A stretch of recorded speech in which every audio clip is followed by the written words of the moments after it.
this is the way my co-host wants us to start. Just start. So we're just starting. So wherever it starts, it's the way the pod works. Yeah, wherever That's he funny. wants to start it at, you want to cut it out. Honestly, there's no better way to start. There's no better way to start than to just fucking start. You have to kind of roll into it. Hey, come on. You can't fight the forces, baby. Roll with it. Yeah, I can't fight this dude jamming right outside. Let's talk Pop Smoke. Huh? Were you a fan? Huh? Were you a fan? Oh, that was Pop Smoke? Yeah. Didn't he get Pop Smoked? Hilarious. I'm not gonna lie, I don't know any of that dude's music. I don't know anything about him and stuff like that. Just essentially a kid with like crazy high potential because he was fucking 21, 22. What does that even mean? First of all, I want to stop you right there. Okay. I have a real big problem when people say this person has a lot of potential. Okay, you know what? Because my buddy told me this, my co-host told me this, Heido Gonzalez, who's not here right now, told me this. He goes, by the way, we're here with Plus Pierre, from Comedy Central, Kevin Hart's Heart of the City, TikTok star, Haitian and Hilarious Comedy Tour, NWO podcast. Where do I start? Where do I stop? I don't know. It doesn't matter. He's in everybody. He's in every man. Like I don't understand. This guy's done everything. Get you homeboys that make you don't have to brag. That's what you do. Get homeboys that know your shit so that you don't have to look like the dick. That's okay? right. That's right. That's what you do. Because see, this right here, okay, is Franco. All right, Fresh Dark Strong, Franco, big 2-time tour head, Franco, big headliner, Franco. Okay, big put shit together and make it happen, Franco. Okay, now podcast, Franco. Now podcast, Franco. Am I fucking missing something here? Did I miss something? No, but I really love that's what I love about you. And can I tell you something? Like I think I told you this last time when we went to Dallas, is that like you gave me your phone number. Like I was like, we were talking online, and then I was like, oh, send me your phone number. And then when you text me or like you called me, your number was already in my phone, and your name in my phone from the first time I met you was plus Pierre Real.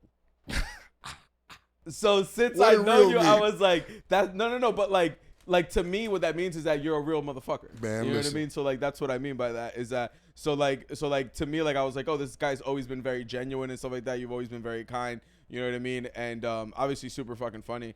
Everything else, you know what I mean? Cause bro, you know, cause this shit, like, I guess I take this fraternity shit like kind of like I feel like we're in a frat. I feel like we're in a closed off special group where only a few other people understand like why this shit makes me so anxious, why it makes me so nervous, why my stomach be fucked up on show days. Like, there's only a few people who get this shit. It's a fraternity. Do you even if you don't know the comedian, even if you only knew them and they pass away, do you feel some type of way like shit? Okay, I take it a step further, right? When the comedian dies, or one of these black guys on TV die by mistake, dark cloud on my day for a week. By the way, that's the you just said black guy dies by mistake. What else is that shit? That's like the kindest way I've ever heard anybody ever describe murdering somebody. Okay, legally murdering somebody apparently, or illegally. Holy shit, that was fucking wild. These niggas were supposed to be dying, bro. These niggas weren't doing any dying shit. Yeah. You understand? Yeah. Nothing that they, like, walking to the store shouldn't result in death. We can only call it accidental. Coincidentally, there's like the week. Did you say coincidentally? Coincident. Not Okay. No, coincidentally that you're speaking of, innocent, black men dying on the hands of the police. It's the 1 year anniversary. This past week was when the George Floyd thing happened. Can I tell you? Okay, fuck it. This is the place. Tell me how you feel. That's all I want to know. I was watching the George Floyd documentary, right?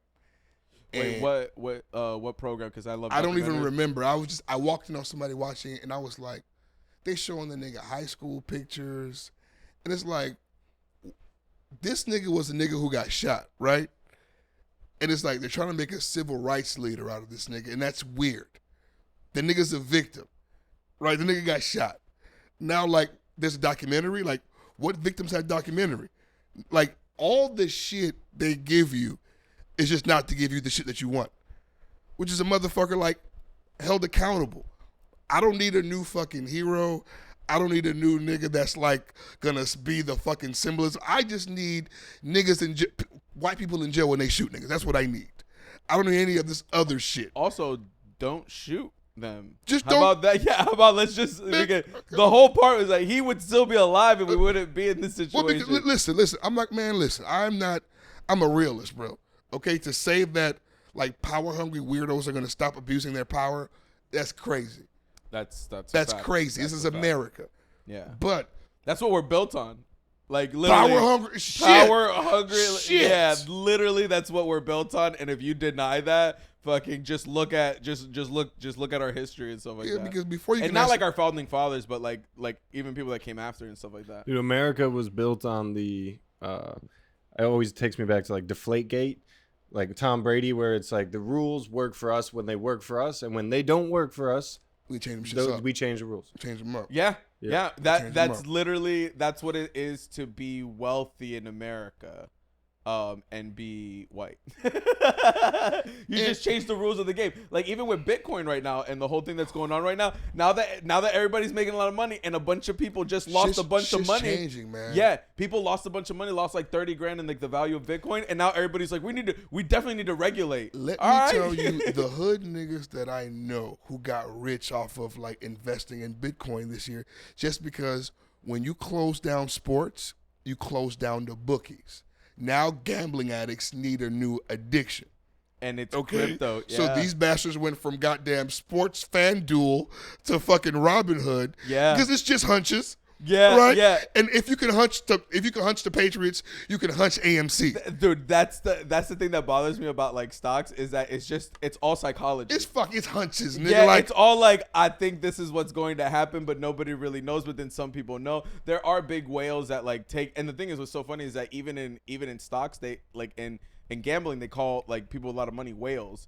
And in stocks, they call them big whales too. It's like it's the same. It's the same shit. It's the same fucking thing. And it's like a lot of dudes got the opportunity to play with money and grow and saw how fast and legal. Like, bro, to go to the bookie in Liberty City, you got to go to a shiesty building, put some money in some nigga lap, and just hope things go well for you. Yeah, and hope things go great. It's the honor system, right? Because he wants you to come back next week because the odds are in his favor. Yeah. But you never know. Yeah, this could be the day where he just shuts down and say, no soup for you. Yeah. You know what I'm saying? It could be the fucking no soup for you day. Yeah, fuck that. But it's like Robinhood, I mean, aside from the fuck shit, they'll deposit your shit. Yeah. And like if you use better apps, like they'll deposit your money once you make the right decisions. Yeah. So I mean, it's just. Yeah, and you also become important to that bookie because that's how he makes his money too. Yeah, so it's like you don't want to lose that business. You don't lose that business. You know what I mean? It's all honor system, but fuck, I'm not trusting niggas to have honor anymore. That is. Bro, the CDC guidelines that they gave us a month ago, basically everybody was like, "Oh, so we're just going on the honor system. We're gonna make sure that like we're all just gonna trust that we're all vaccinated here." But you know what blows my mind constantly? Like when they make motherfuckers walk up to the stand and put their hand on the Bible and say, "I promise to tell the truth." What's that? The fucking honor system, no? Yeah, that's this whole shit is a fucking country with no honor as a fucking honor system in the courts. But listen, dog, we're both from out of the top 3 poorest countries in the northern hemisphere. Okay, we're from. Is there any honor in our countries? Is there any fucking government to come and help you? If you call the cops in my country, this is probably similar to your shit. If you call the cops in my country, you know what they do? They go, "Hey, why don't you bring us some gas because our patrol car doesn't have any gas, and then we'll ride back with you." But that's the difference. The difference is transparency. Okay, like nobody expects the bullshit in Haiti. Like when you get to a car crash, deal with it, fam. Deal with it. You gotta fucking deal with it. America has been selling me this best country in the world shit since I could listen. Fuck you. Tell me the truth. Tell me I'm fucked and I have to deal with it. Tell me that it's the best for some people, and for me, and for it to be the best for them, it has to be shit for me. Tell me the truth. I can manage. I can deal. See, I don't think. Okay, maybe I'm an immigrant child. I wasn't born here. You know what I'm saying? Were you born here? No, I was born here. Yeah. Okay. Yeah. So I was born here. I definitely snuck right in this bitch. I fucking dry foot on these motherfuckers. Yeah. No. I wasn't born here. When I came here, I will say like, I thought, and maybe you feel similar. I thought growing up that sitcoms were what American life was like. And then like at the end of the day, we all wrap it up in like 21 minutes in a half-hour show. And then you thought something's wrong with my family. Oh my because God! Because there's no happy ending with my sitcom. No, there's no bedtime story here. Nope. There's no Christmas Carol episode where my mom is the fucking ghost of whatever the fuck passed. No, nothing. But then you learn when you grow up, there's no Uncle Phil. So we're all fucked up. Yeah.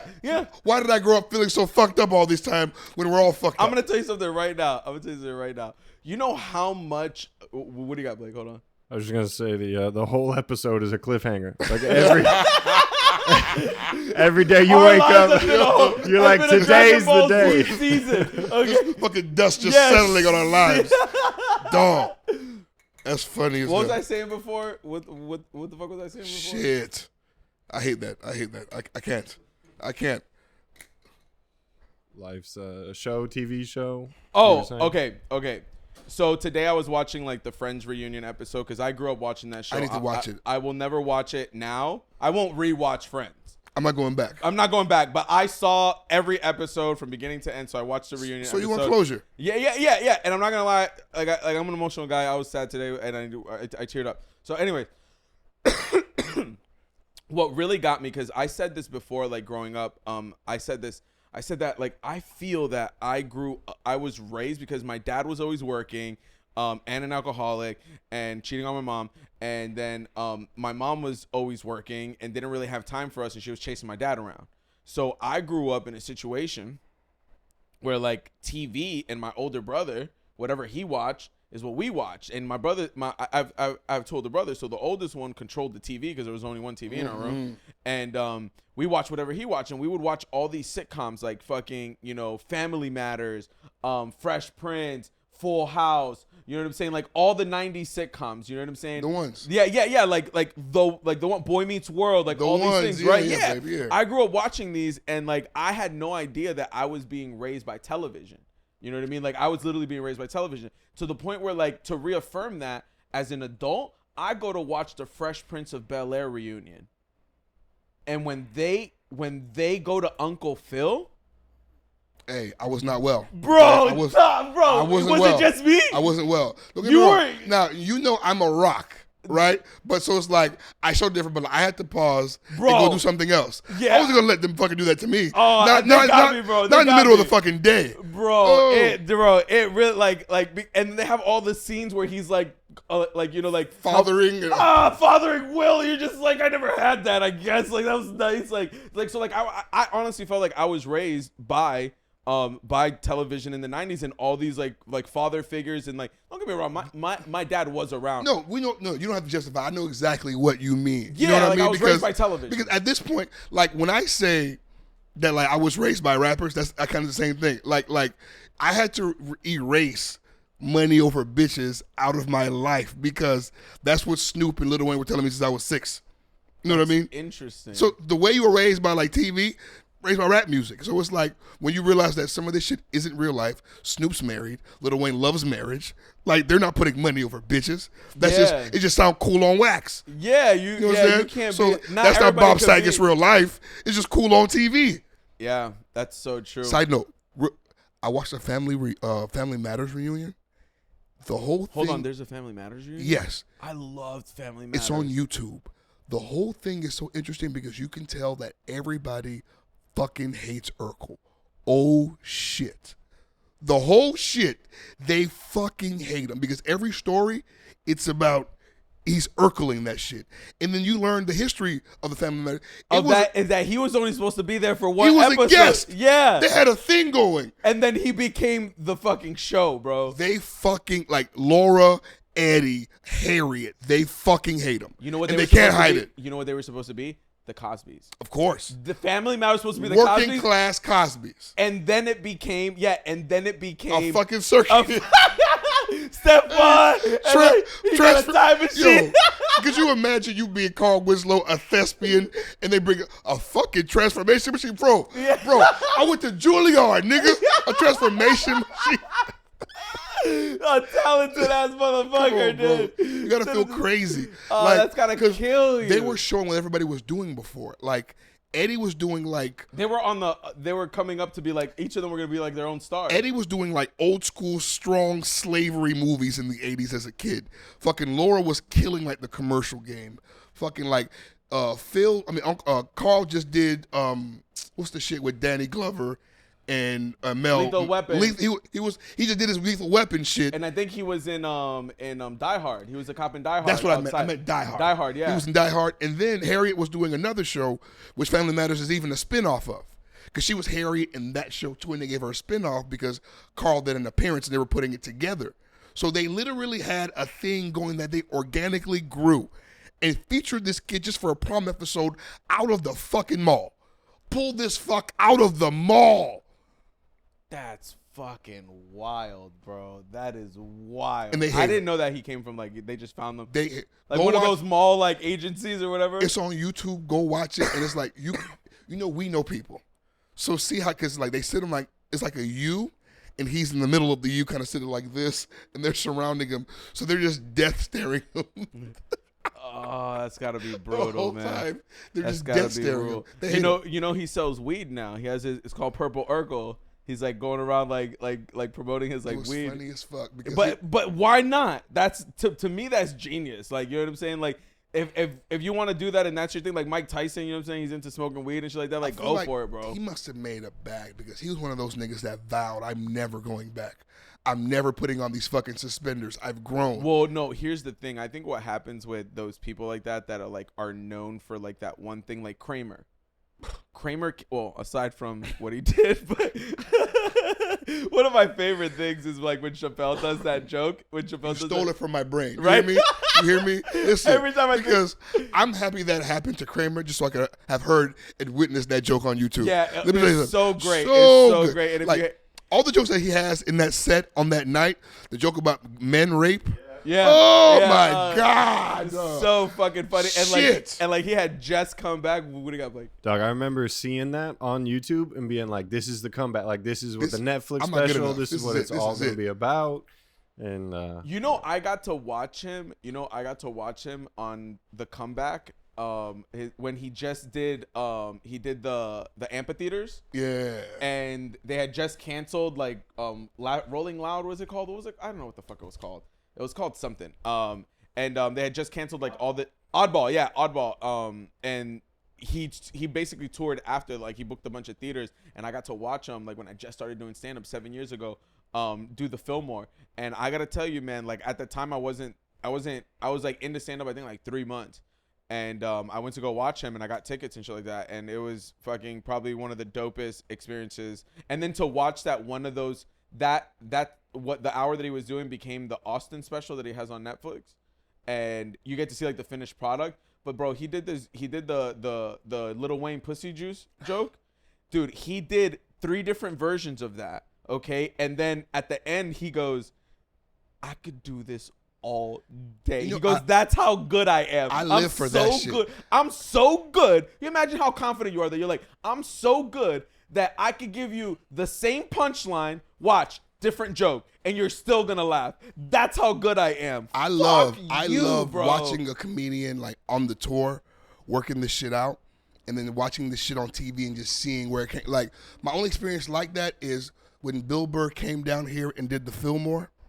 And I got to watch him, and he literally said, hey, I'm working shit off. And the nigga just elegantly fucked off for 2 hours. It's the only thing I can call it. Like, he fucked off, but nigga, he stuck the landing every time.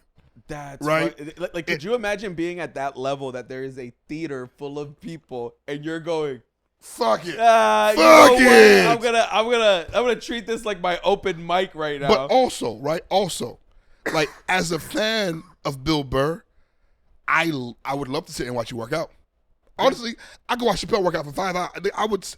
I just want to see where it's going. That's the only thing that like really upset me, dude, is when I was in California, dog, and we would go out there to do shows with Fresh Drunk Stone and Matt and Tim, and we'd be out there for like a couple of weeks. We'd always go to the Comedy Store, dog. Do you know how many times I would leave the Comedy Store. Like it'd be like, oh, it's dead in here and nobody's coming through or whatever. You know what I'm saying? And I get a text message from like Matt or Tim being like, guess who just walked in? And Jesus like, just pulled up, bro. Yeah, he's like, yeah, Chris Rock just walked in and did fucking 20. Fucking Dave Chappelle came in. I'm like, on the same night? He's like, yeah, you fucking missed it. I'm like, shut the fuck up, dog. Like, it's happened to me so many times. That's the only thing. I will say that when I did see Chappelle, I think he was working out because obviously what you end up seeing on the special is that hour like fucking polished, like tight.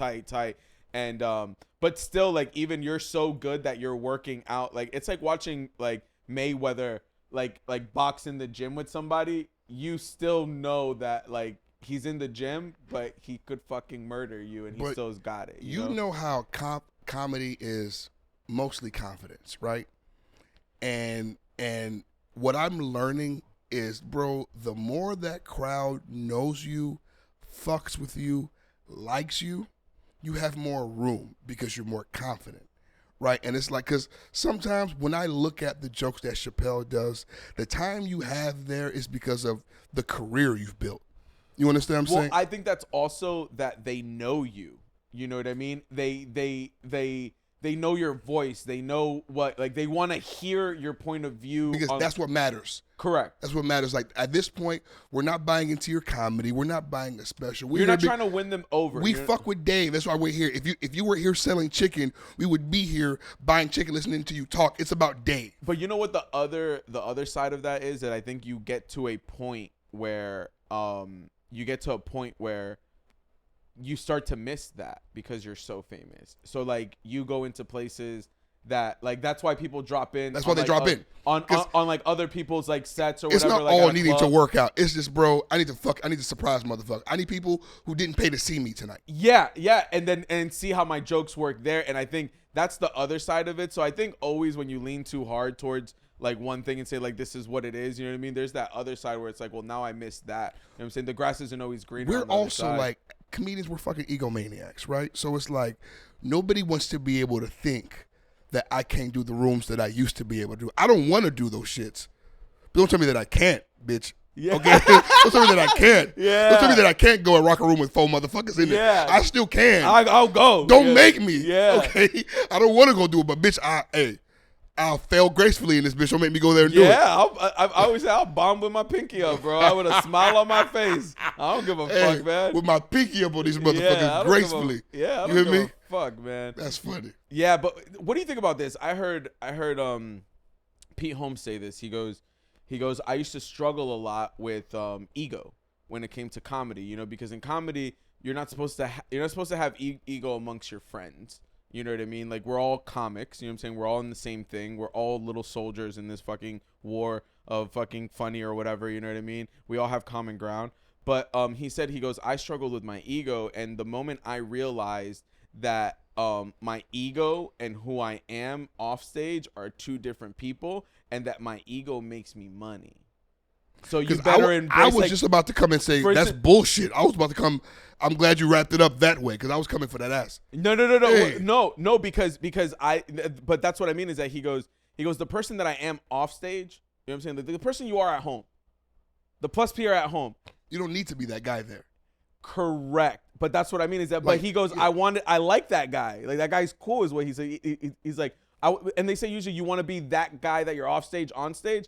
I don't know. I think like I'm a turn it on guy. You know what I'm saying? Like you were sitting here right before we started. We weren't talking. He was working. I was over here bullshitting. Like, it's time to work when the switch happens. Yeah, and then for a second, I'm not gonna lie, I was like, man, is this what it's gonna be like? But but you're like me. Soon as the lights come on, fucking, I'm in. Whether I'm sad, it doesn't matter what's going on in my life. But it's not if the lights are on, let's go. Some people, like, there are some comedians that don't stop.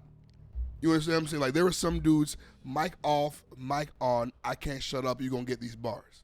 So it's like some dudes don't need a switch because their switch is fucking... What do you think about that? Is that annoying? I hate them. We were just talking about that with Mike the other day. And it's like, you know what? Like, some guys, so I break it down like, you know, there are 2 types of comedians, right? Right before on stage, you either need to shut the fuck up or you can't stop talking. The thing is to hang with the guy who compliments you. I don't need a motherfucker talking to me. Nope. I don't want you talking to me. Yeah, don't talk to me guy. I did a road trip to Naples, and the dude Clark, I love Clark. Clark's a dude, he starts in the car. You know what I mean? He's talking shit. He's revving up. He's making jokes. He's fucking around. So that by the time he gets there, he's on fire. I pulled over. You have to get in the back seat, bro. I love you, but you can't ride shotgun with me. You're killing me. You're killing me. I'm anxious. My stomach's fucked up. I'm doing a 2-hour drive, and you're talking to me. You're killing me because we were late, which means that out the car, on the stage. We were late. Oh, that's and you know that shit's like out the car, on the stage, which means that. And you're like, why are you even fucking talking to me right now? You understand? Do you know how late we are, motherfucker? And there's no buffer, so there's no 10 minutes in the green room. Yeah. That means walk in, talk to the promoter, check the door, shake the owner's hand, go host the show.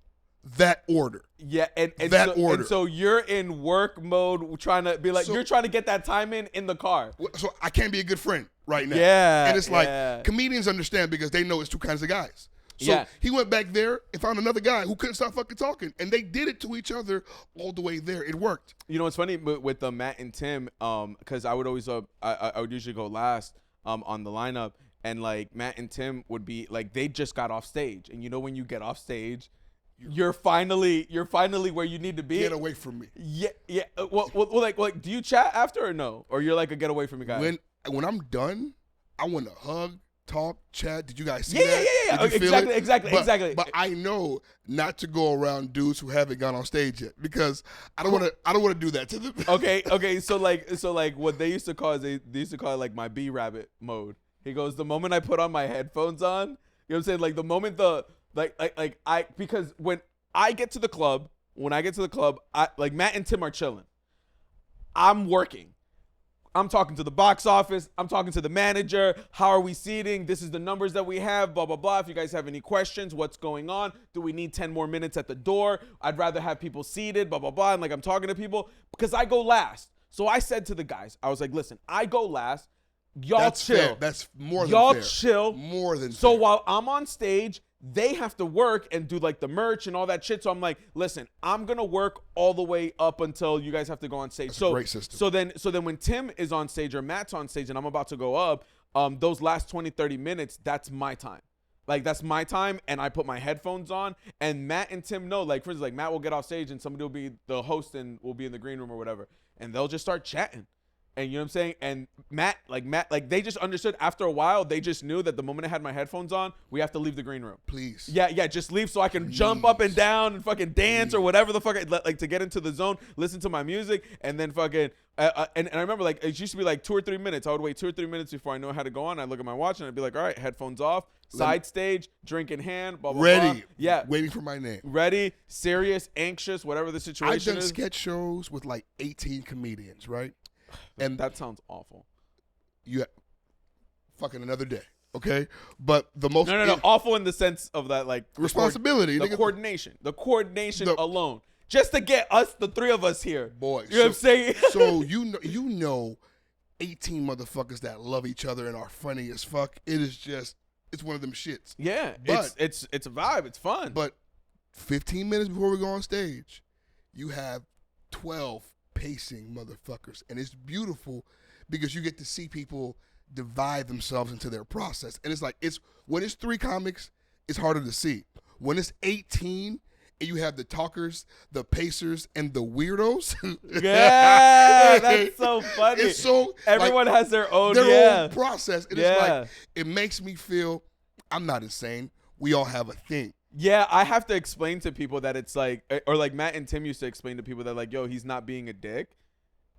That's what he does, and he needs to, like, that's what he needs to be by himself. And like, so we're just going to leave the green room. So like I wouldn't have to say anything. They would say it for me so that I didn't look like an asshole because I'm like, oh, I'm going to blast, you know, who the fuck this guy think he is? You know what I mean? It's like, no, I just need this moment so that I can give those people out there everything I fucking got. Every time I've gone on stage frazzled and not mentally prepared, I don't do what I'm supposed to.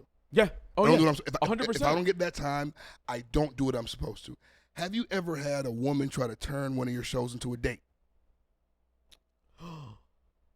Never. Oh, first of all, On some let me come with you, let me ride with you. Why didn't you invite me? No, Let's get in the car and go there together. That's It's like that's a. Say the word. Stop. You're Don't- looking for the nice way to say it. Don't Say fuck her. Listen. Say it. Listen. If I'm here's the thing. You show up, go to the box office, get your fucking tickets, walk into the green room, say what's up, hang out for a little bit, but you's got to go after a while. But the whole thing of like for the day, like people think, I don't know what, see, here's the thing is people think that we just talk shit. And so they think, oh, he's just going to go. This is a party. So let's make it an event for like the day. I remember when we were going to Dallas, he was coming with me for the first time. He's like, oh, let's like do stuff or whatever. And I looked at him and I go, do you know what it's like to do 2 shows in one night? I don't have the capacity. No, you don't have the energy. Both the 2 Friday and Saturday night when we drove back to the hotel, dude. By the time we got there, we were both fucking like you left me outside with half a blunt. Like, I was dead. Take the drugs. You know, I love it. Yeah. You were like, yo, I'm good. You're like, I'm fucking out. We have to give them grace 2 things, right? Because one, here's what I had to learn when I started like really having to negotiate like my comedy, right? Is that motherfuckers think it's a joke. And it's like, no pun intended. No, real shit. Like, we're on stage, we're having a great time, it's funny. So they think like we just do funny fucking bits. We fuck around all day. Yeah, but and it's like you have to let them know that, hey, shit's funny, but it's not. It's not a fucking joke. Yeah. You understand? And 2, like, good comedians make motherfuckers feel as if this is in the moment for you. Yes. You understand?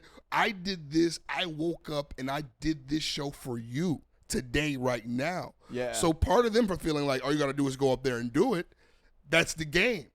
Yeah, you know what I mean? I always tell people that's the trick. That's the game. That's the trick. The whole trick in comedy is to make you feel like this is the first time I ever fucking I don't have to study for this test. Yeah. Make you feel like I could walk in there and score an A+ on this test without studying. Yeah. Yeah. And but the thing is, we do prepare. The thing is, we do care. The thing is, the whole trick is to make it not look like we care. It's a magic show. I fucking lost the lighter. I just had it with me. I don't know.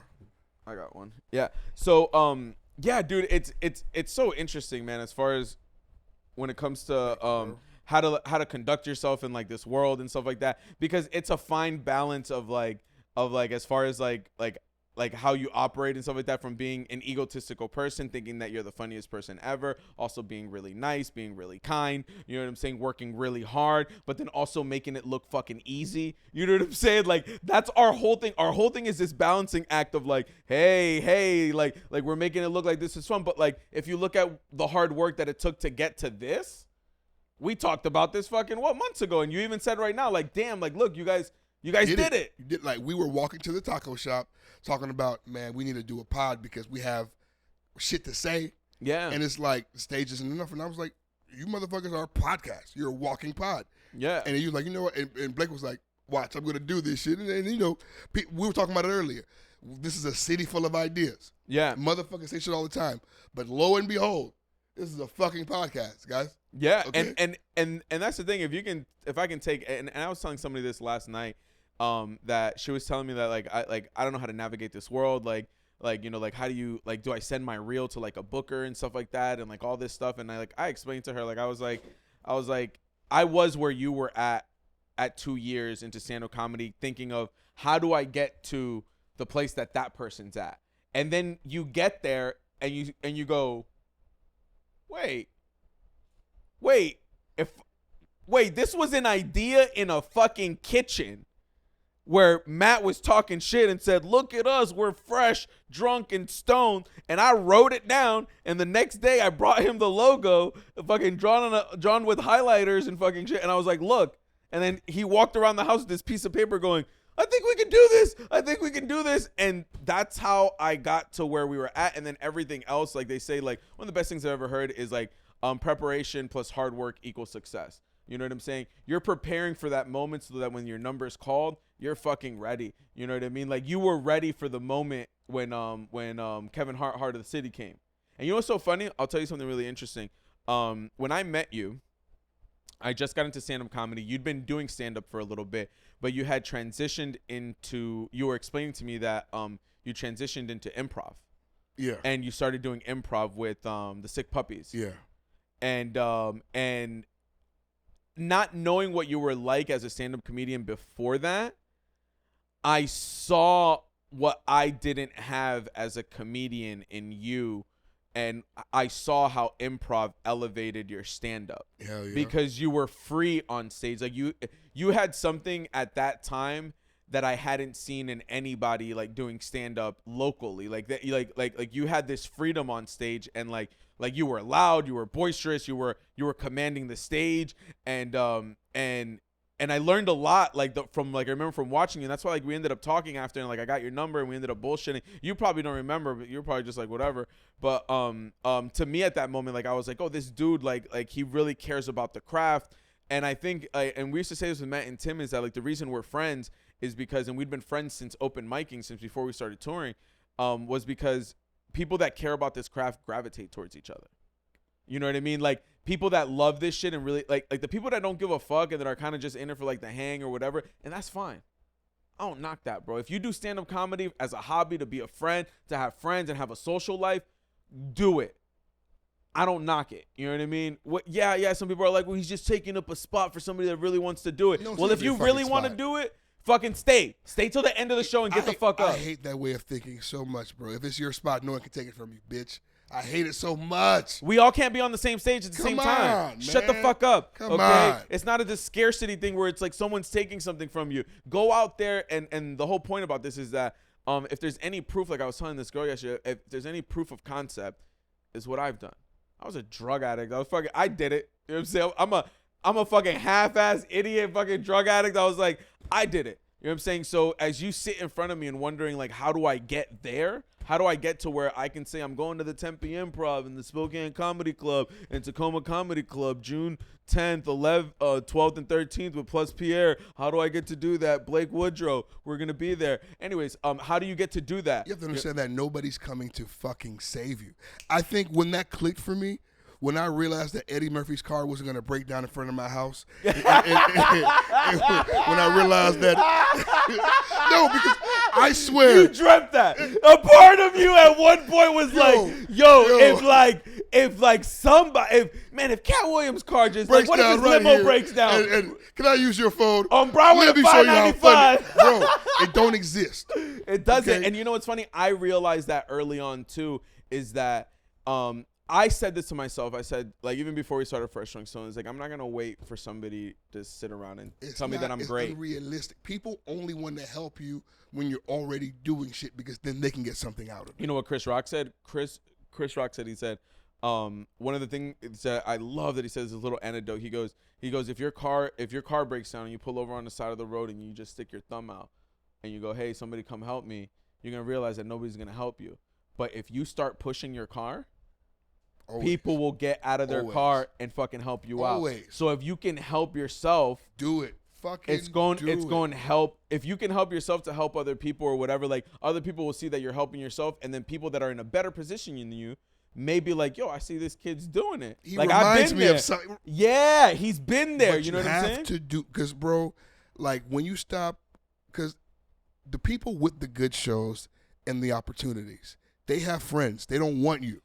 You know what I'm saying? They have friends. Yeah, that they want to help out or give opportunities. You understand what I'm saying? To, so yeah. it's like no one's looking to come to you and save you. If you want the shit, create it, build it, make it.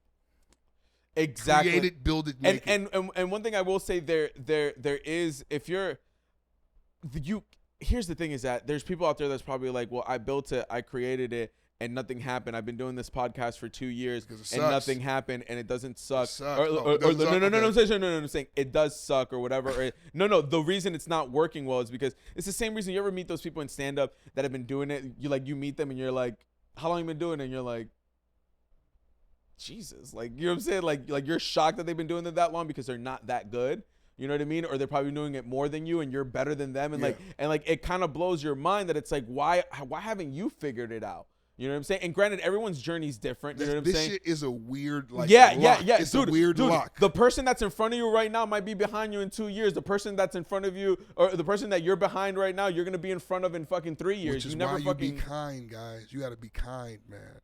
Be kind to everybody. You never know. Because I was in the green room yesterday with Gene Nerville, great Miami comedian. When I first began, like I remember him specifically as like a dude that was like kind, bro. That like had good punch ups, had like just good things to say. And then funny on top of them. And then hilarious. Yeah. Like a room shaker. Like, there's some dudes that kill and then some dudes that do something to the room where like you can feel the seats move a little bit. Eric Myers. Like Eric Myers is the perfect example. Rest in peace. He's a room shaker. He's a room shaker. If you've never, because no video in the world will ever do justice. You have to be Eric in Myers. there and feel the seats. Yeah, it's you have to unbelievable. Feel the seats shaking. I've seen Dave Chappelle. I've never seen Dave Chappelle murder the way the shit Eric Myers do. Yeah, did. And so you were saying about him. And it's like I was able to book him for a few things. And it's like, not that he needed any of that shit, but he was like, we were talking about this same thing, and he was like, you see, I was fucking nice to this nigga, and now look at us. 10 years later, we can still do shit. He can give me side money now. Yeah. And it's like, you nurture those shit, and fucking 20 years from now, wherever the fuck he is, he can look to me and we can do the same thing if he's somewhere else. Because that's how this shit, you be kind to each other. And of course, you want to give the hand to the dude that was kind to you and vice versa. Yeah, yeah. And the thing is, like, people who have animosity and stuff like that, one of the best things, Ken Miller from Orlando gave me some of the best advice that I've ever heard as a comedian. And I recalled this to him. And like he was like, I said that shit, and I was like, yeah. And he told me this story where he goes, if there's any comedians listening out there, and you're struggling, and you're frustrated of not getting something or whatever, he gave me some of the best advice, which was like, find a booker. He goes, I went to go have lunch with Pedro Lima, the guy who got me into stand-up comedy, and we're having lunch, and I tell him, I'm like, could you believe who's at the Orlando Improv this weekend hosting? And the first thing Pedro said to him was, oh, I'm sorry, did you have that gig? Were you booked first, and then he came behind and talked shit about you and talked to the manager, and now he got it? And Kevin was like, no. He goes, all right, so what's the problem? You know what I mean? He goes, well, like he's just not that funny. Okay, I don't understand the problem. And he goes, you need to learn something. Go get it then. Yeah, okay, exactly. The next thing he says that Pedro tells him, he goes, what you need to do is you need to put on blinders like a fucking horse. Put on blinders, okay? And stare at your notebook and work. Put your head down and work. And every once in a while, you pick your head up just to see where you're at. Not to compare, not to get jealous, just to be like, okay, all right. And then right back to your fucking notebook. And then he goes, well, guess what happened in like a year? I won Florida's Funniest Comedian. There we go. I became a headliner, respected headliner in the community. You know what I'm saying? His whole career changed, and he was sitting outside of a show that I had booked, The Box of Chocolates, which was Preacher Lawson, Justin Lawson. I had booked them at American Rock Bar, and at like a year into stand-up comedy, and he sat outside for an hour and just like talked to me, and he gave me that advice where he was like, yo, work hard. You know what I'm saying? But also try to get better. Try to figure it out. The love and the care. That's the one thing that I was going to say earlier. The one thing that people miss is that, yeah, you can build it. You know what I'm saying? But try to make it the best possible version. You will fall short, but you'll create something that maybe nobody else could have. Yeah. You know what I'm saying? Yeah. Like even falling short, but try to make it better. It's never good enough. It's like the jokes. Our jokes are never done. If you can add a funny line, a funny face, a funny hand gesture, fucking add it. It's never done. You know what I mean? It can always be better. And I think that's part of the success in this business is that you put the care, you put the love, you put the intention, you know what I'm saying? You try to think about how somebody else did that. You know what I'm saying? And it's not just doing it. It's not just putting up an Eventbrite. It's not just that. You know what I'm saying? Where people used to think about us and Fresh Drunk Stone, like, oh, these guys just put up an Eventbrite and like that's how they do it. And it's like, I dare you to. And I'll see how many people show up to your fucking show. You know what I mean? And that's the thing. The devil's in the details is what I've told a lot of people. When you showed me the details and the amount of work that you were fucking doing behind the scenes to make these shows pop, I was, man. Do you understand that I'm looking at fonts? Man. My fonts are what are important to me, okay? Because I needed to reframe my shit. And when I saw you doing it, and I was like, oh, you mean hard work's the only way? I bet. Yeah. You mean working like a dog is the only way? There's no shortcut? Listen. Damn it. when Brian Morton of the Chicago Zany, manager of Chicago Zanies, of the Chicago Zanies, okay, one of the legendary clubs, who used to manage the Chicago Laugh Factory. We are in the basement of the Laugh Factory, and he's the general manager, and he's changing a soda machine. And I'm explaining to him everything that we do to fill shows. And I'll never forget this. He's filling up the soda machines and like switching them out and grabbing those big soda fucking things. And he turns around and looks at me while he's grabbing these soda things, ironically, right? And he looks at me and he goes, "Yeah, it sounds like a lot of work." And I go, "All right. Yeah." And here's the thing. It is. But here's the thing. What would you rather be fucking doing?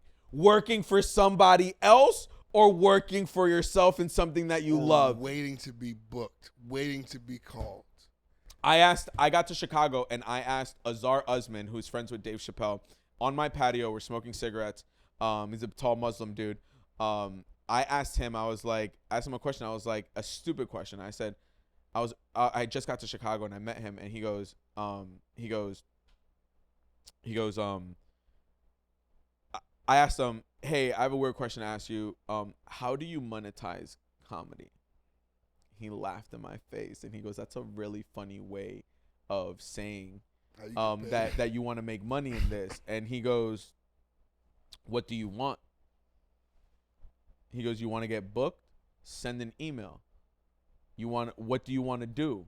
Start your own show. You can do that. You got to do a podcast, do this." He's like, "What do you want?" Which is like, I think is the most important question, that when you are focused on somebody else getting something or somebody else doing something, it's because you don't know what the fuck you want.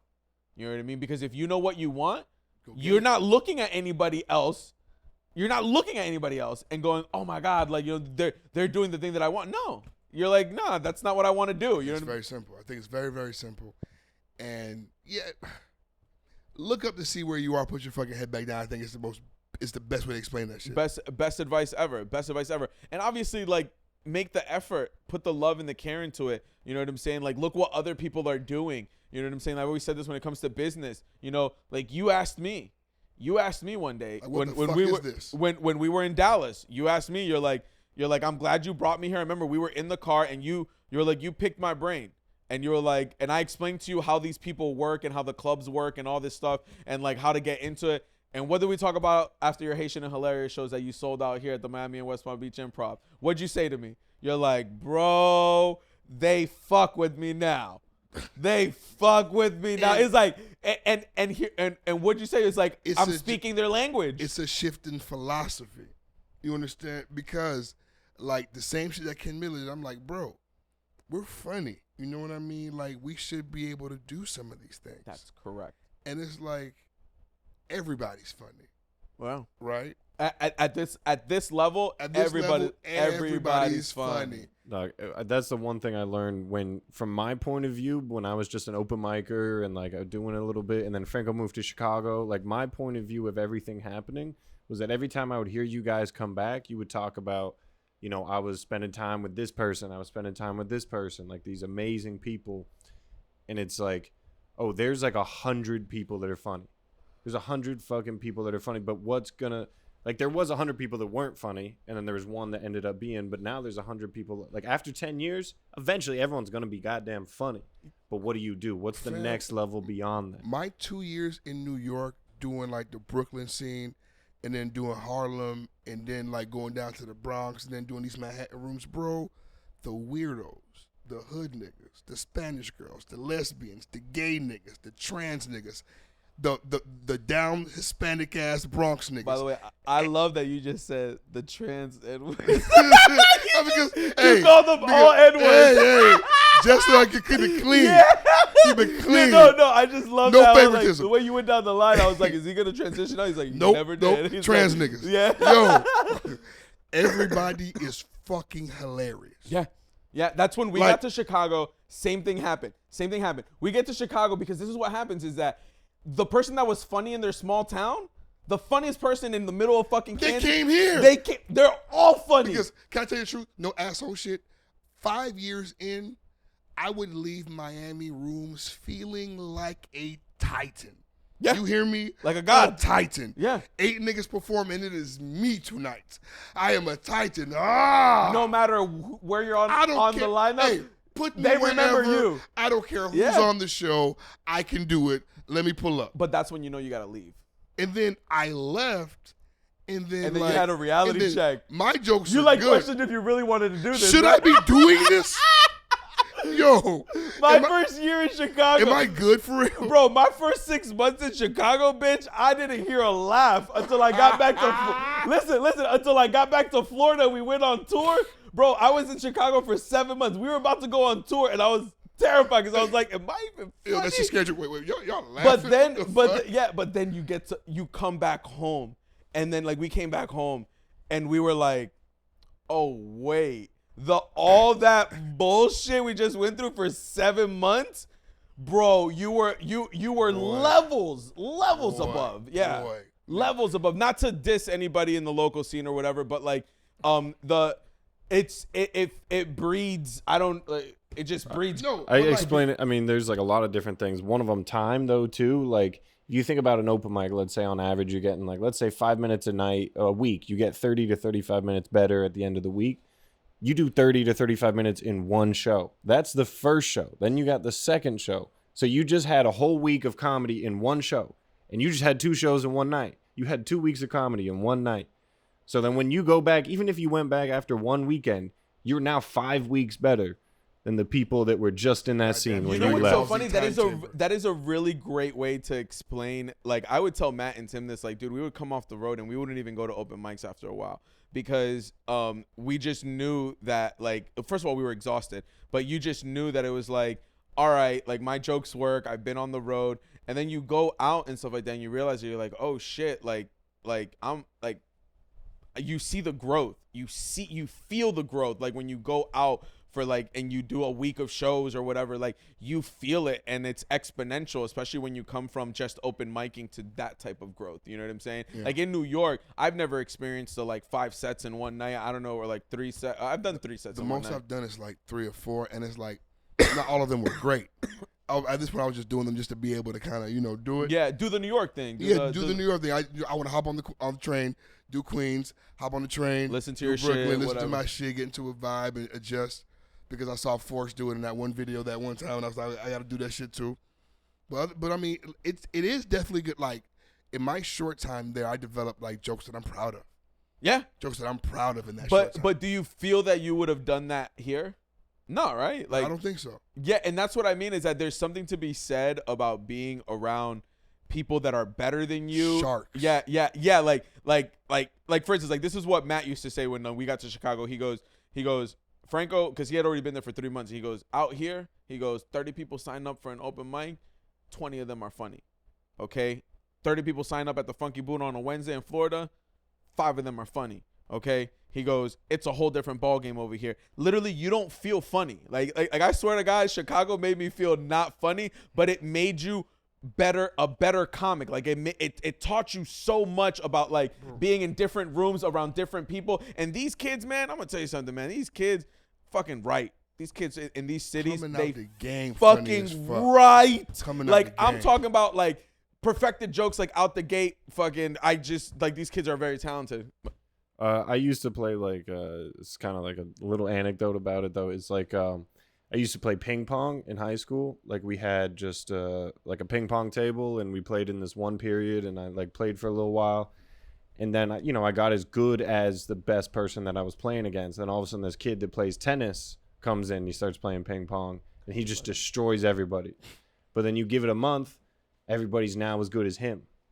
Like when he came in, everyone like raised to the level that was the highest level. Yeah. And on a local scene, it's just not that high of a level, No, yeah, and not to knock it, but like I will say, like I came back home about 2 years ago, and the scene down here, like as far as like the comics, like the young guys, like most of them are fucking funny, dog. Like and like when I find out like how long they've been doing it, I'm like, oh shit, like these kids are like really good and they care about the craft and like they're fucking really into it. And I think the class behind us, like down here, like you were a class ahead of me, and then it came like our class, like the Matts, the Tims, There's and some new boys out here, bro. And like 3-4 years, and the thing is, Funny. and lots of them. Yeah, Lots funny. of them. Like, I did a room for Manny like 2 months ago just to pull up and look, and he threw me on stage, and I went, and 13 dudes I'd never heard of before,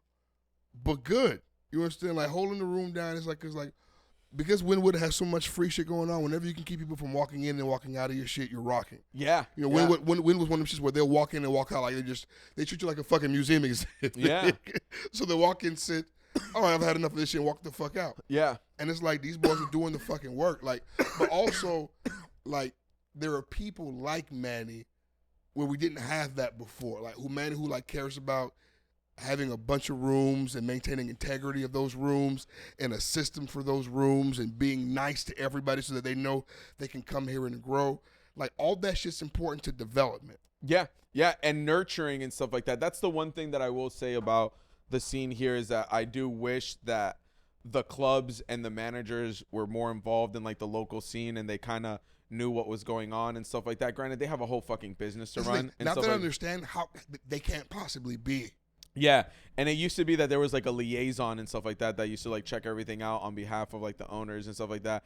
And now it's a little bit different, but still, like, I think if the clubs aren't providing it in your local town or whatever, foster it yourselves. You know what I'm saying? Foster it with like love, like the way Manny and like a bunch of people down here, and in very different scenes, especially when you travel, you get to see like Denver. Denver has a whole page fucking of all their open mics. Of every show that happens every day of the week. They're super supportive. They all help each other out. Chicago has the same thing. New York has like the same thing, like different shows, the tiny cupboard, fucking this show, that show, you know what I'm saying? Fucking it's pretty interesting. And like, if you nurture it, if you build it, like, they'll come. And if you care about it, people will talk about it. You know what I'm saying? People will bring their friends and be like, yo, this place is cool. You know what I mean? It's a vibe. Yeah. It's a vibe.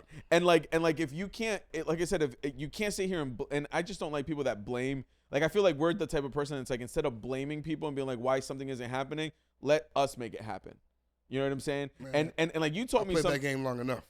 Yeah, and like, you know what's so funny? Like, even right here, like, just to give people a glimpse into like the behind the scenes, like we were hanging out in here for about 30-40 minutes before we even started. And you were on the phone watching TikTok videos. I was setting up something in the thing behind me and like the mics and stuff like that.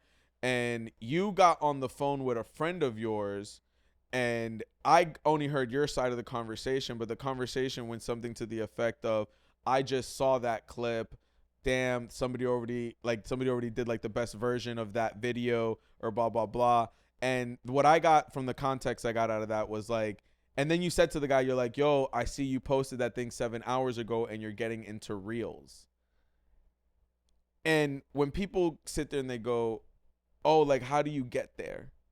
How do you get to that point where that person's doing that thing? You know what I mean? And that's the shit that I just saw right there. Like, for instance, what I first saw was like, oh, this guy's just watching TikTok videos. And then you weren't just watching, you were studying them. You were studying, you were studying why is this working? Why? And that's the thing is that in entertainment is that asking that curiosity is like, why is this working? Why is this? That's what gets you to the next level. And like those are the things that like, I feel like people don't see. They only see you on stage doing like the awesome thing. And like, they don't see you recording that video 50 fucking times to get it right the one time, and the care and the love that you put into it, and the thought and the fact that on top of the care, the love, and the thought, you did it. You actually made the thing. You have to fucking put the thing out. Because, bro, like, especially with this TikTok shit specifically, like, you know how you can be funny, but there's stand-up funny, there's radio funny, there's TV funny. So that's what I'm trying to figure out right now. These social networks, they have different kinds of funny. And it's like TikTok is really like a young man's kind of funny. So it's like I have to watch it and really understand like the inside jokes. Yeah. And really, like, I have to watch the video 5 different ways to understand what are they doing here. Yes. Right? Yes. You understand? And then I called and I was like, this is how we can make this work for us. Yeah. You understand what I'm saying? And you were trying to find the angle for you. For me. Yeah. You understand? For me and for him, because that's the thing. Like, because also the sharing of information is the part that I loved about that whole conversation. But go on. Also, different minds, right? So it's like, if I teach you the formula, right, Blake solves for 25. You solve for 20. I solve for 15. We all make the formula work for us, but there's no way that we're gonna get the same answer anyway. Why am I cuffing the formula, fam? That's so interesting. Why am I cuffing the formula, fam? That's so interesting that you say that, because what do they say? What's the phrase? The game is to be sold, not told. But fuck that. Yeah, like fuck that. I mean, I could sell it, but what? I mean, do I need fucking money that bad? Fuck it. Yeah, what am I gonna start? Like I've thought that too. I was like, Be a what am I comedy gonna coach? start? I'm gonna start telling people how to promote shows. No, but if you come up to me and you ask me and you genuinely care, but one thing that, like I said, one thing I've always told people is I can guarantee, even if I told you, and this is not majority of the world, you aren't gonna do it. And on top of that, I think that you don't understand it enough to make it, because you can have the formula. You can have the formula. Everybody knows how to make a cheeseburger. But boy, everybody knows how to make anybody knows how to make a sandwich, okay? But can do you you got that sauce? Yeah. There it is. It's about the sauce, okay? Everybody's funny at a certain level, and that's what I told this girl yesterday. I was like, the one thing that you realize when you get to a certain level, bro, is that everybody's funny. And once you get up there, you're like, oh, well then what's the other thing that you're bringing to the table? What else? Because let me tell you, Which is bringing people out, selling tickets, work. Everything. Me and Success, we're 2-3 years into comedy. We go to Success Junior is your partner. Yeah. That like you do stuff. You do the we touring. do the tour, we do the shows and the videos and shit together. My dog. Shouts out to the boy. We go to Benji Brown's Tuesday night in Miami Improv, which was legendary. You hear me? Legendary. So at the end of the show, I'm like, let's ask this nigga for some advice. I'm like, I don't want to ask the nigga. I don't want to go up to him. So it's like, fuck it, I'm going to go ask. So Success goes and says, hey, man, what advice do you have for like a young up-and-coming comedian like us? He looks like Success and says, man, stay on stage, bro.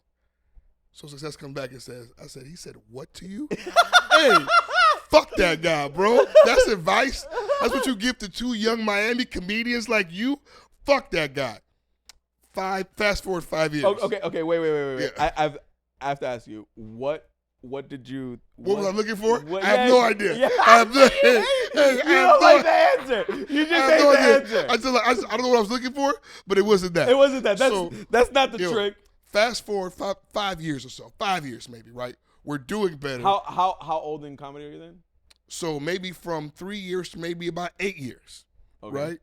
And we just had this moment where things are working, things are clicking, because we stayed on stage, right? Because we kept doing this shit. And then I had a moment, I was like, yo, you remember that Benji Brown shit? He was like, I think about that shit a lot. And we cried laughing, bro. Yeah. Because it's hilarious, because at the time, it just seemed like, fuck this guy. But what else the fuck could he tell me? And two, it's absolutely the right advice. Yeah. It's absolutely the best advice that he could have given me. Yeah. It's just that I guess I was looking for, I don't know, a fucking map, I guess, right? It's almost like going to like a sensei or like going to somebody that's super wise. And like, for instance, like you ever seen Across the Universe? Like what's the answer to the universe? You know what I'm saying? Oh, it's 42. And then you're like, what? Hold on, what? Hold on, it's 42. Is that what you were looking for? Yeah. Oh, that wasn't it. But it's 42, and you're like, what do you mean? It's 42. And you're like, all right, and like, yeah. Since you want to answer. Yeah, and no, but it's so funny is that sometimes it's so simple, but like sometimes life is so complicated. Like people go through things that like you can't see it that it's that simple. You know what I'm saying? Like, you know, like fucking, how do you become a good basketball player? Well, you have to do 500 shots a day to start, and then move up to 1,000 when you get to college, okay? Yeah. And then like that's how you get good. You know what I mean? And then it's like, oh no, but isn't there like something else? Like, aren't I supposed to do that? No. You have to do. Isn't there a YouTube link you can show me? Yeah. Is there a shortcut? But here's the thing: is that there is no shortcut, especially when it comes to stand up. There are certain things that I think you could shortcut and stuff like that. But being funny and learning how to be funny, you can only do that on stage, because off stage, you know how many people tell me all the time, they're like, "You're a comedian," and I'm like, yeah, and they're like, and I'm like, come and watch me, and then they watch me, and they're like, yo, you're like a different person up there, and I'm like, yeah, I'm at work. I'm like, yeah, like, I'm gonna turn it on for you, but like when I'm on stage, but I'm not gonna try to fucking be funny off stage. I'll save it. You know what I mean? And I mean, you know, in real life, bro, I really be chilling. Like I really enjoy quiet. I enjoy talking about like random shit. I don't always be with the shits, but also like I love a good fucking joke. I love jokes, but there's a time and a place for fucking everything. Yeah. But nobody loves jokes more than me. I always tell people I'm dramatic. I got range, man. You know what I'm saying? We can go from being fucking joking around and dying laughing, you know what I'm saying, and making fun of your Home Depot 3 shoes, you know what I'm saying? You know what I'm saying? What the fuck are those? You know what I mean? And then I can go to being like, you know what I'm saying, like telling you something about life or whatever, you know what I'm saying? That's having range, and I think everything has its appropriate moment. And I come from the school, there's very different comics. Blake was dealing with this the other day. You ever have a comic like where you're just hanging out and then all of a sudden they go into a bit? And like I've gotten to the point where like I'm not polite at all about it. Oh no, that's what I was gonna say. Blake's like, yeah, I had to, like now I just tell people, like Blake told me the other day, because I told them, I was like, I just go, are you doing a bit? And they go, because you see them like, Don't lie, don't deny it. Yeah, like, are you doing a bit right now? Then they're like, well, you know, I figured like it's before the show. I wanted to see if you like what you thought or whatever. And you're just like, you're doing a bit, and then they keep going. Did you think I wouldn't know? It's like two like fucking therapists hanging out. So how does that make you feel, bitch? Are you therapizing me? Yeah, like, I know the game. I do it too. Yeah. Why would you do that here? Yeah. At least ask for permission. Tell me, let me try this on you so I can prepare myself so I don't engage you for real. Yeah, because when it comes from like we're just talking right now and then I just start talking shit. What's up, Blake? Everything you guys have been saying, like the tying factor, like what we talked about way earlier tonight, was just honesty is gold. Like when we were in Texas, when we were sitting there, I kind of prefaced something a little bit. What I was trying to say was like, I'm just happy that you guys like are friends, like my friends, that we're just chilling and having a good time. And I kind of prefaced it a little bit with some stuff, and you're like, just say it. Just say the thing. Say the thing. Stop trying to get around. Like, just honesty. Honesty. Yeah, honesty. and you know what's really funny? After we came from that trip, you really made an impression on Blake and even on me. Like we know each other, but we don't know each other. You know what I'm saying? Like, does that make sense? Like, yeah, because that's the thing. Like, hanging out for the 2 to 3 hours after the comedy show, or like watching that dude and saying that dude's good, I like that dude, and then you come and do the thing. But it's not a lot of time because after a while we're trying to go home. Yeah, like it's 2 a.m. Yeah, and it's like we just hang out and bullshit. We don't really get to know about each other's lives and stuff like that. And like obviously like success probably knows you, but like touring is where you find out the shit. Yeah, and like that's where like I remember I went to go pick you up, and I'm not gonna say what you said to me because that's fucking road shit. But like I remember the first thing you said to me, and you were like, "Oh, thank God you're not one of those motherfuckers," and I was like. I'm with you, dog. I'm with you. I was like, I got you. This is delicate, bro. And it's like the personalities that you choose to do this shit with are so important, bro. Because but you know what I love about this game? You know what I love is what he just said. The realest motherfuckers. We're honest with each other.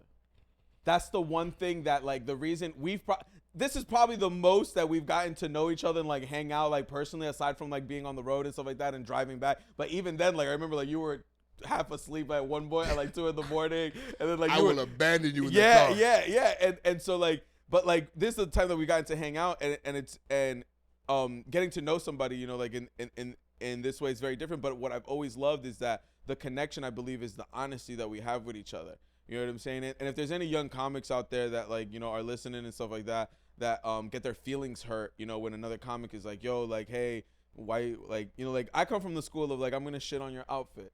Like if you roll up to the mic, you know what I'm saying? It's not right. And it's not right.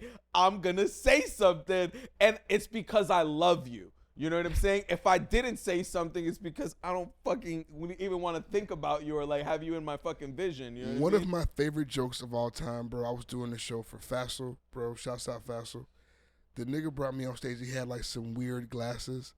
I told him that he looked like a tech support for terrorism, right? And it was, oh my God. Terrorism. And I was like, have you tried turning the bomb on and off, bro? Right? Bro. And it's like people in the audience were so like, how could you? And he's laughing so fucking hard. And I was I've never seen Fassel laugh like that. That's funny. It was such a great, we did it in a fucking underhouse coffee shop. It was such a dope moment. He got it on tape because he used it for like a reel. It was just so fucking dope. Oh, that's so And it's awesome. just like, just know that like, bro, that's how we do this shit. Yeah, Give me the mic. I'll light you on fire. Then I'll do my shit. Yeah, and it's fun and it's honest, and you know it comes from a good place, and you know that like it's all love. You know what I mean? And that's what I've always loved about comedy is that like is the honesty and like the just we're just genuine. You know what I mean? Like we're just genuine people. And sometimes some of us aren't. You know what I mean? But like the majority of us, like we're honest with each other, and we'll tell each other how we feel and like what's going on or whatever. And that's what I love about comics is that camaraderie and. You know what I'm saying? The fucking love and the honesty. Bringing it back to like pretty much what you started with, just saying like the fraternity of it. That man, like being in the crew is a fraternity. It's like a secret handshake. Like when you were talking about when he got in the car and he said something to you, and he was like, "All right, you're good." You know, it was that secret handshake. It was a verbal secret handshake. What chapter of the frat are you from? Okay. Yeah. Okay. Do we still abide by the same rules? Yeah. Yeah. And it's so interesting that like I heard like Whitney Cummings say this. She said she goes, I can be closer to a comic that I never met than the guy that I'm dating. And I'm like, yo, that is tough. So fucking true. That you, I'm pretty sure you've been like whoever you've been with, you're closer with a comic that you just met at the airport. You know what I'm saying? That he tells you he's a comic and stuff like that. And you're like, shit, this motherfucker gets me. You know what I mean? And like you can bullshit. You ever been hanging out? You know what I'm saying? And then somebody rolls up into the comic circle and you don't know that they're a comic. And then you just start talking, but your guard's up. And then all of a sudden, someone stops and goes, "What's your name?" And then they go, "My name's John." And you're like, and then they go, "I'm a comic." And you're like, okay. Why you ain't say so? I thought you was the ops. Yeah. Oh, why'd you open with that, what dog? The fuck? Yeah. They hang out, somebody walks up and say, "Good set." Oh, you saw it? You saw it? All right, yeah. Oh, Come on. I didn't know if I could be real. I hate your jacket. I fucking hate your jacket, because bro. It's one of those things. It's like I always say that like whenever that I can do personally, right? If I can help or look out for a Haitian person, I will, because you know what? Whenever I see them, I know that hey, no matter what you are, who you are, I know that we at least have these things in common. If we've been through these things, right? I know that, because I know this experience. Yeah. So it's like with comedians that have been doing this long enough, when I see you, I know that you've been through at least these things just like me. Yeah. You feel these things just like me. It's already like, nigga, it's like seeing another fucking Nicaraguan. Like, I know, you know. Yeah. You understand? I know, you know. It's like magicians. Like a magician knows another magician. And like, I know you, bro. I see your hands moving funny. Yeah. I see your hands moving. Why you fucking whipping out your debit card like this? I know you want to mine. Yeah.